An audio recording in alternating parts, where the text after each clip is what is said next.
నమస్కారం సుమన్ టీవీకి స్వాగతం. ద్వాదశ రాశుల వారికి ఆగస్టు మాసంలో నవగ్రహాల సంచారం ఎలా ఉంది, వాటి వల్ల ఎటువంటి ఫలితాలు ఏర్పడనున్నాయి? నమస్కారం సుమన్ టీవీకి స్వాగతం.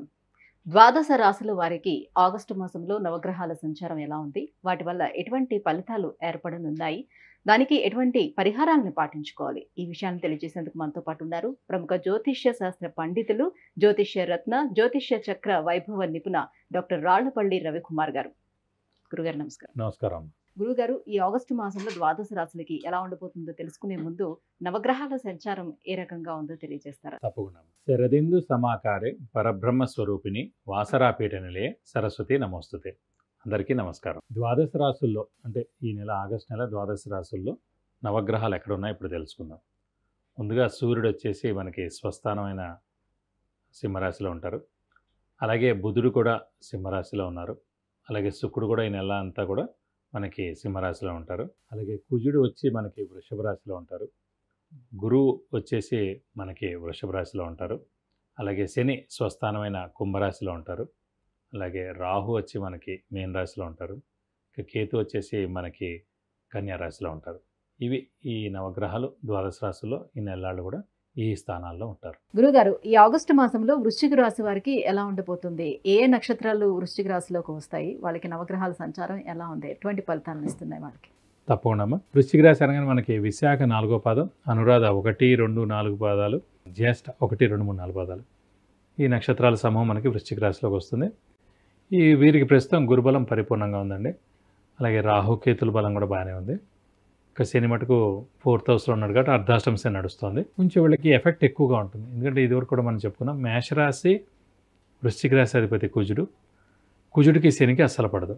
అలాగే సింహరాశి అధిపతి రవి, శని అస్సలు పడదు. సో 3 రాశులు, ఒకటి మేషరాశి, ఒకటి సింహరాశి, ఒకటి వృశ్చిక రాశి వారికి శని అస్సలు పడదన్నమాట. అంటే వారికి కనుక ఏలినాటి శని వచ్చినా, అర్ధాష్టమ శని వచ్చినా, అష్టమ శని వచ్చినా మామూలు వాళ్ళకి 70% ప్రాబ్లం చేస్తుంటే కనుక వీళ్ళకి 100% ప్రాబ్లం ఎక్కువగా చేస్తాడు. 100% ప్రాబ్లం వీళ్ళు ఫేస్ చేయాల్సిందే. అంటే వాళ్ళకి పడని గ్రహాలు అయ్యాయి కాబట్టి శనికి అసలు పడింది కుజుడు, అలాగే శనికి అసలు పడింది రవి. కాబట్టి మేషం, వృశ్చికం, సింహరాశి వాళ్ళు బాగా ఎక్కువగా కష్టాలు అనుభవించాల్సి వస్తుంది ఈ ఏలినాటి శని, అర్ధాష్టమ శని, అష్టమ శని వచ్చినప్పుడు. కాబట్టి వీరికి ఈ 4th హౌస్లో శని ఉండడం వల్లనే ముఖ్యంగా స్థానచలనం, ఇల్లు మార్పు కానీ, ఉద్యోగ మార్పు కానీ, అంటే మొత్తం ఊరి నుంచే మారిపోవడం, నేను వేరే ఊరు ట్రాన్స్ఫర్ అవ్వడం, వేరే ఊరిలో కొత్త జాబ్ ఎత్తుక్కోవడం, ఇలాంటివన్నీ జరుగుతుంటాయి అన్నమాట. అలాగే చిన్న చిన్న ఆరోగ్య సమస్యలు కూడా వస్తుంటాయి. చతుర్థ స్థానం అనేది సాధారణంగా హృదయ స్థానం. సో అర్ధాష్టమ శని వచ్చినప్పుడు కొంచెం గుండె భారంగా ఉండడం, బాగా ఎక్కువగా కొట్టుకోవడం, అయితే అలాంటి అనవసరమైన మాటలని వినాల్సి వస్తూ ఉండడం, అలాగే చుట్టాలు, దగ్గర వాళ్ళు ఎవరైనా మనకి అనారోగ్య పాలవడం, లేకపోతే వాళ్ళు ఎవరైనా చనిపోవడం, ఇవన్నీ కూడా వినాల్సి రావడం వల్ల కొంచెం గుండె భారంగా ఉంటుంది అన్నమాట. అందుగురించి ఏంటంటే చతుర్థ అంటే మనకి హృదయ స్థానం అనుకోండి, హృదయానికి దెబ్బ ఎక్కువగా తగులుతుంది అన్నమాట. అనుకోని సంఘటనలు అవన్నీ మనం చూడడం, వినడం ద్వారా కొంచెం మౌనంగా ఉండడం ఉత్తమం. ఎక్కువగా ఎవరితో దాంట్లో కల్పించుకోకుండా ఉండడం ఉత్తమం. షూరిటీస్ పెట్టకపోవడం, మధ్యవర్తితో వహించకపోవడం, ఇలాంటివన్నీ చేస్తుండాలి. శ్రమాకాలం ధనం వ్యర్థానికి అవకాశం ఉంది. రావాల్సిన బాకీలు ఆలస్యం అవ్వడం, ఇవన్నీ కూడా జరుగుతుంటాయి. కానీ ఎన్నున్నా కూడా సప్తమ స్థానంలో గురువు ఉండడం చేత 1,00,000 దోషాలు హరిస్తాడనమాట. లగ్నంలో కనుక గురువు ఉంటే 1,00,000 దోషాలు ఎలా అయితే హరిస్తాడో, అలాగే సప్తమ స్థానంలో గురువు ఉంటే కూడా 1,00,000 దోషాలు హరిస్తాడు. సో ఎలాంటి అడ్డు ఆటంకాలు ఉన్నా కూడా అన్నీ తొలగిపోతాయి. దైవబలం పరిపూర్ణంగా ఉంటుంది. కొంతమందికి జాతకరీత్యా మనం చెప్పినప్పుడు లగ్నం నుంచి సప్తమ స్థానంలో గురువు ఉన్నప్పుడు గుడి కట్టించడం కానీ, అలాగే ఓల్డ్ ఏజ్ హోమ్ కట్టడం కానీ, లేదంటే ఎన్జిఓ ఆర్గనైజేషన్ స్టార్ట్ చేయడం కానీ చేస్తారు.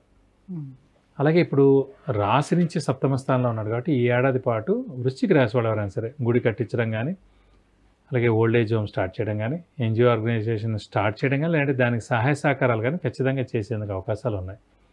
అలాగే అవివాహితుల వివాహం, సంతానం లేని వారి సంతానం, నిరుద్యోగులు ఉద్యోగం రావడం, ఉద్యోగస్తులు ప్రమోషన్స్ రావడం, ఇవన్నీ కూడా జరుగుతాయి. అంటే కేవలం గురుబలం మాత్రం ఉంది వీళ్ళకి. గురుబలం పరిపూర్ణంగా ఉంది. రాహుకేతుల బలం కూడా బాగుంది. రాహుకేతులు అర్ధాష్టమ శని ఎఫెక్ట్ ఉన్నా కూడా, శని స్వస్థానంలో ఉన్నా కూడా అర్ధాష్టమ శని నడుస్తుంది కాబట్టి, వృశ్చిక రాశి అధిపతి కుజుడు కాబట్టి, కుజుడికి శని పడదు కాబట్టి కొంచెం ఇంపాక్ట్ అయితే ఉంటుంది, ఎఫెక్ట్ అయితే ఉంటుంది. ఎప్పుడు వరకు ఉంది? నెక్స్ట్ ఏడాది ఏప్రిల్ దాకా అండి. ఏప్రిల్ వరకు ఉంది. సో కొద్ది రోజులు. అంటే కుజ శనిలు కలయిక అనేది ఏప్రిల్ వరకు ఉంటుందా, లేకపోతే కుజ శనిల కలయిక కాదండి, కుజుడికి శనికి పడదు కాబట్టి, అంటే వృశ్చిక రాశి అధిపతి కుజుడు కాబట్టి అర్ధాష్టమ శని నడుస్తుంది కాబట్టి అందుకు రాశ్యాధిపతి ఓహో, కుజుడయ్యాడు అలానే. కాబట్టి ఎక్కువగా ఇంపాక్ట్ ఉంటుంది అన్నాను. మ్మ్. అదే ధనుసు రాశి వాళ్ళకి అర్ధాష్టమ శని నడిస్తే ఇంత ఉండదు, తులారాశి వాళ్ళకి నడుస్తుంటే ఉండదు, కన్యా రాశి వాళ్ళకి ఉండదు. మ్మ్. వాళ్ళందరూ రాశి మిత్రులు అధిపతి అవుతారు. ఉన్నాడు కాబట్టి. రాశ్యాధిపతులు ఈ శనికి మిత్రులు కాబట్టి ఏం కాదు. కానీ వృశ్చిక రాశి అధిపతి కుజుడు కాబట్టి శనికి కుజుడికి పడదు కాబట్టి ఇంపాక్ట్ ఎక్కువ ఉంటుంది. అందరికీ జ్వరం 2 రోజులు వచ్చి తగ్గిపోయింది అనుకోండి, వీళ్ళకి 1 వీక్ ఉంటుంది అలా అనమాట. సో ఇంపాక్ట్ ఎక్కువగా ఉంటుంది. అయితే వివాహం సంతానం కోసం ప్రయత్నాలు చేసుకునే వాళ్ళకి ఎలా? ఖచ్చితంగా వాళ్ళు ప్రయత్నం చేసుకోవచ్చండి. ఖచ్చితంగా ఇది సరైన సమయం. వివాహం అవుతుంది, అలాగే సంతానం లేని వాడు ఖచ్చితంగా సంతానం కలుగుతుంది. కాబట్టి శుభకార్యాలు అన్నిటికీ కూడా మంచి టైం అండి ఇది. అంటే కొత్తగా బిజినెస్లు ఏమైనా స్టార్ట్ చేద్దామని? వ్యాపారం కూడా స్టార్ట్ చేయొచ్చు. గురుబలం పరిపూర్ణంగా ఉంది కాబట్టి కొత్త వ్యాపారం స్టార్ట్ చేయొచ్చు, లేదంటే ఎక్స్పాన్షన్కి వెళ్ళొచ్చు. సో వెళ్తే కనుక తప్పకుండా మీకు కలిసి వస్తుంది. గురుగారు, ఇప్పుడు గోచార రీత్యా మీరు ఏవైతే చెప్తున్నారో ఈ ఫలితాలు కొంతమంది చూసి ఈ ఫలితాలు మాకు అసలు సూట్ అవ్వట్లేదు, లేకపోతే మాకు అవి ఫలించట్లేదు, ఏమి కూడా మాకు సెట్ అవ్వట్లేదు అని చెప్తూ ఉంటుంటారు. సో ఎందుకు అలా జరుగుతూ ఉండొచ్చు? అంటే 2 రకాలండి. యాక్చువల్గా జాతకం అనేది వేరు, గోచారం అనేది వేరు. జాతకం అనేది ఆల్రెడీ ఫిక్స్డ్. మీరు ఎంత దాకా చదువుకోగలరు, ఎలాంటి ఉద్యోగం వస్తుంది, ఎంత మీరు సంపాదించగలరు, ఎలాంటి గృహం ఉంటుంది, ఎలాంటి వాహనం ఉంటుంది, ఎలాంటి అమ్మాయితో మీకు పెళ్ళి అవుతుంది, ఎంతమంది సంతానం ఉంటుంది, ఫారెన్ ఉందా లేదా, ఇవన్నీ ఫిక్స్డ్ ఆల్రెడీ జాతకం. దాన్ని ఎప్పుడూ ఏం మార్చలేడు. ఆ జాతకానికి ప్రస్తుతం మనం చెప్పేది గోచారం అంటారు. ఈ గోచారం పీరియడ్లో అవన్నీ ఈవెంట్స్ జరుగుతాయి. అప్పుడే వాడిది చదువు అయింది, ఉద్యోగం ఎప్పుడు వస్తుంది అంటే ఇప్పుడు గోచార సమయానికి కరెక్ట్ ఉద్యోగం వస్తుందా లేదా, అలాగే వివాహ సమయం ఇప్పుడా కాదా, ఉందా లేదా అనేది జాతకం చెప్తుంది. ఏ సంవత్సరం జరుగుతుందని చెప్పేది మటుకు గోచారం అన్నమాట. సో అక్కడ కనుక మనకి అస్సలు బాగాలేదనుకోండి జాతకం, ఇక్కడ ఎన్ని మంచి చెప్పుకుంటున్నా కూడా అవి ఆలస్యం అవ్వడానికి అవకాశాలు ఉన్నాయి. అదే అక్కడ జాతకం బాగుందనుకోండి, ఉన్నంతలో 60 to 70% బాగుందనుకోండి, సో ఖచ్చితంగా ఇక్కడ చెప్తున్నవి ఏవైతే ఉన్నాయో ఖచ్చితంగా జరుగుతాయి ఉన్నంతలో. ఇంకా అస్సలు జరగట్లే అంటే ఒకటే రూల్ అండి, మీరు హార్డ్ వర్క్ చేయట్లేదని. సింపుల్. ఇప్పుడు నేను ఇక్కడ కూర్చొని చెప్తున్నానంటే నా 28 ఏళ్ళు 30 ఏళ్ళ అనుభవంతో నేను చెప్తున్నాను. నేను హార్డ్ వర్క్ చేయకుండా ఈ పాయింట్ చెప్తున్నా అనుకోండి, మీకే తెలిసిపోతుంది. క్వశ్చన్ అడిగే యాంకర్ మీకే తెలిసిపోతుంది. మనల్ని చూసే ప్రజలు ఎవరైతే ఉన్నారో సబ్స్క్రైబర్స్, వాళ్ళే కింద కామెంట్స్ ఒక 100 కామెంట్స్ పెడతారు. సో మన అనుభవం, మన హార్డ్ వర్క్ తోటే మనం చెప్పగలుగుతాం ఏదైనా సరే. సో మన జాతకం ఆల్రెడీ బాగుంటే కనుక ఖచ్చితంగా ఇక్కడ ఉన్నవి జరుగుతాయి. మన జాతకం బాగాలేదనుకోండి ఆలస్యంగా జరుగుతాయి. అస్సలు బాగాలేదనుకోండి జరిగేందుకు అవకాశాలు కూడా తక్కువగా ఉంటాయి. ఇప్పుడు ఒక గవర్నమెంట్ జాబ్ వస్తుంది, జాతకం అస్సలకే బాగోపోతే గోచార రీత్యా బాగున్నా కూడా మీడియం ఫలితాలు ఏం ఉండదు. కనిపించదు. జాతకం అస్సలు బాగాలేదు, గోచారం కూడా అస్సలు బాగాలేదు అనుకోండి, ఖచ్చితంగా ఇంపాక్ట్ ఉంటుంది. 100% ఇంకా దారుణంగా ఉంటుంది. అందుకే ఫస్ట్ మన జాతకం బాగుండాలి. జాతకం బాగున్నా లేకపోయినా కూడా హార్డ్ వర్క్ చేయాలి, ఇంకా బాగా చేస్తే గ్యారంటీగా వస్తుంది. ఇప్పుడు నేను ఈరోజు చెప్తున్నా అంటే 28 ఏళ్ళు కృషి చేసి మ్యాక్సిమం బుక్స్ చదివి చాలామందికి చెప్పి, అలాగే నేను రీసెర్చ్ వర్క్ చేసుకుని నేను చెప్తున్నాను కాబట్టి ముందుకు వెళ్ళగలుగుతున్నాను. ఫిక్స్డ్గా అదే ఎప్పటి నుంచో ఫస్ట్ నుంచి చదివింది అదే చదివిందే ఎప్పటికీ గుర్తుపెట్టుకుని అదే చెప్తున్నాను అనుకోండి, కాదు. సో ఇప్పుడు వర్తమానంలో ఏం నడుస్తుంది, ఇప్పుడు లేటెస్ట్గా ఏం నడుస్తుంది, ఇప్పుడు ఇది వర్తిస్తుందా లేదా. ఇదివరకు గుర్రాలు ఉండేవి జాతకంలో, ఇప్పుడు గుర్రాలు ఉన్నాయనే కాదు, వాడికి కారు ఉంటుందా లేదా, ఏ రేంజ్ కారు ఉంటుంది, ఎలాంటి కారు ఉంటుంది, ఎన్ని కార్లు ఉండొచ్చు, ప్రభుత్వ వెహికల్ తోటి వాడికి కారు వస్తుందా, ప్రభుత్వ గృహం వాడికి ఉంటుందా. అంటే ఒక పెద్ద ఆఫీసర్ ఉన్నాడు అనుకోండి, వాడు పెద్ద క్వార్టర్స్ ఇస్తారు, గవర్నమెంట్ వెహికల్ ఇస్తారు, గవర్నమెంట్ ప్యూన్ ఇస్తారు అలా మనం. సో ఆ జాతకం చెప్పడం వేరు.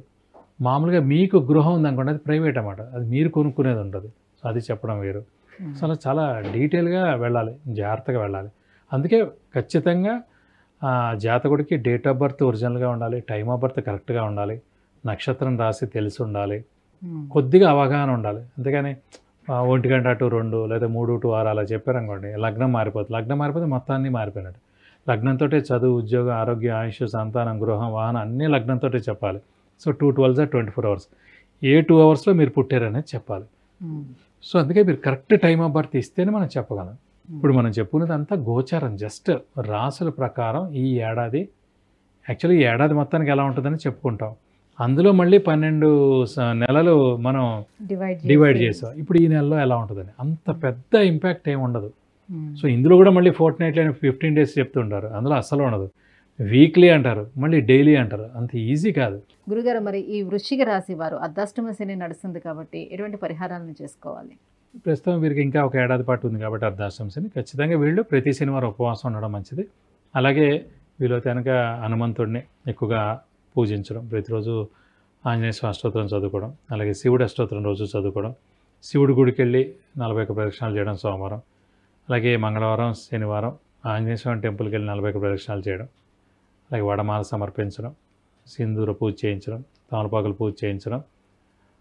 ఇది కాకుండా ఇంకా ఉధృతంగా ఉంటే మటు ఖచ్చితంగా శనికి 19,000 సార్లు జపం చేయించి 200 గ్రాముల నువ్వులు దానం ఇస్తే కనుక దోషం మొత్తం తొలగిపోతుంది. విద్య, ఉద్యోగం, వ్యాపారం, వాహనం, వివాహం, సంతానం, ఆరోగ్యం, ఐశ్వర్యం వీటన్నిటికి సంబంధించి విషయాన్ని తెలుసుకోవాలనుకుంటే కింద స్క్రోల్ అవుతున్నటువంటి నెంబర్కి వాట్సాప్ చేసి గురువుగారి అపాయింట్మెంట్ను పొందవచ్చు. గురుగారు, వృశ్చిక రాశి వారికి ఆగస్టు మాసం అంతా ఎలా ఉండబోతుందనే విషయం తెలియజేసినందుకు ధన్యవాదాలు. నమస్కారం.